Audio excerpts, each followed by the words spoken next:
Olá, meu nome é Diene Scariel Brenga, eu sou colega de vocês aqui no curso de Direito Notarial. Eu sou da turma 1, tá ok? Hoje eu fiquei incumbida de fazer a exposição sobre o tema 7, que é procuração e mandato. Então, impossível falar de procuração e mandato e não falar da representação. Porque é através da representação que é possível que o interessado não compareça pessoalmente para celebrar um negócio, um ato do seu interesse. Assim, ele pode ser representado por outra pessoa. Segundo o artigo do Anderson Schreiber, a representação consiste em um negócio jurídico em nome de outra pessoa sobre a qual devem recair os efeitos negociais. O fato de realizar-se ou sair frustrada a intenção ou produzir ou não os efeitos pretendidos perante terceiros é algo que pode não estar ligado à existência da representação, e sim a questão da sua validade e eficácia. Esse pensamento sobre validade e eficácia vai ser muito importante quando nós formos enfrentar as questões que nos foram apresentadas pelo palestrante. Sempre que alguém vier agir em nome de outra pessoa, haverá a figura da representação. O mandato é um contrato que regula a representação entre o mandante e o mandatário, havendo termos e condições que podem ser implícitos ou implícitos para o exercício do poder de representação. Aí nós vemos a questão da discricionariedade, que é um outro tema que nós vamos enfrentar nas nossas questões. A questão de os limites da representação. Bom, podemos dizer que a representação ocorre independentemente de outorga do poder de representação ou do contrato que a regulamente. Já a procuração é o instrumento, documento ou título público ou particular por meio do qual uma pessoa estabelece quais serão os poderes outorgados a outra pessoa, para que essa possa praticar ou administrar os atos em seu nome e seu interesse, e se dá através de uma declaração unilateral de vontade. Por isso, a procuração é um negócio jurídico unilateral. Como o tema dos estudos de hoje já foi abordado pelos nossos colegas e muito bem exposto, e também como é muito grande, são quase 50 artigos do Código Civil, eu vou falar um pouquinho mais sobre a classificação do mandato segundo alguns critérios. Então, quanto às relações entre o mandante e o mandatário, o contrato de mandato, ele pode ser oneroso quando ele é remunerado, não precisa ser especificamente em dinheiro, pode ser uma ação, uma obrigação de fazer ou de não fazer. Pode ser também um contrato de mandato gratuito, onde não existe remuneração. Existem alguns contratos que se presumem onerosos. Por exemplo, o contrato de um despachante. O trabalho dele se presume oneroso. Quanto à pessoa do procurador, o contrato de mandato também pode ser simples, singular, quando existe apenas um mandatário. Pode ser plural, quando vários mandatários agem no mesmo instrumento e qualquer deles pode exercer esses poderes. Então, esse contrato plural, ele tem subclassificações, que pode ser conjunto, onde todos praticam o ato conjuntamente e não podem agir separadamente, sob pena de não produzir os efeitos. Aí existe a ressalva de eventual ratificação.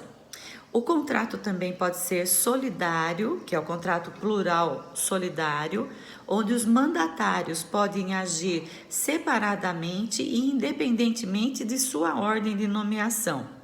Pode ser também fracionário, onde a ação de cada mandatário está delimitada, cada um age apenas para uma determinada situação ou em um determinado setor. E também pode ser o contrato plural substitutivo, onde o mandatário pode agir na falta do outro, observada a ordem de nomeação. Isso daí é muito importante porque quando você for observar o contrato nessa classificação, você vai ter que dar muita atenção para essas questões da solidariedade, subsidiariedade, especialmente quando houver o dano para ser ressarcido. Bom, não sei se eu soube me explicar muito bem, mas enfim, é isso.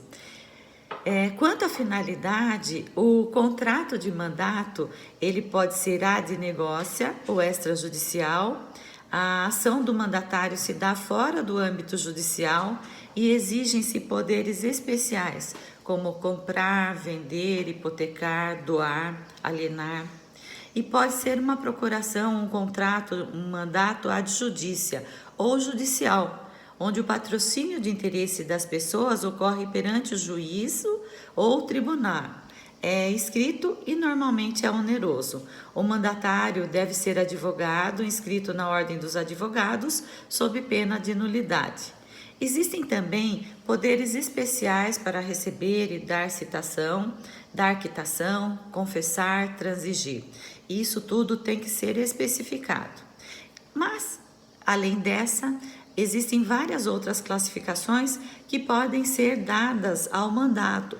Quanto a modo de manifestação de vontade, ele pode ser expresso, pode ser específico, nos casos onde haja menção de poderes especiais.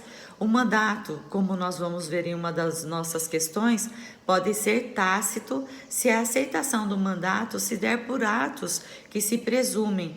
E na forma de sua celebração, ele pode ser verbal ou escrito.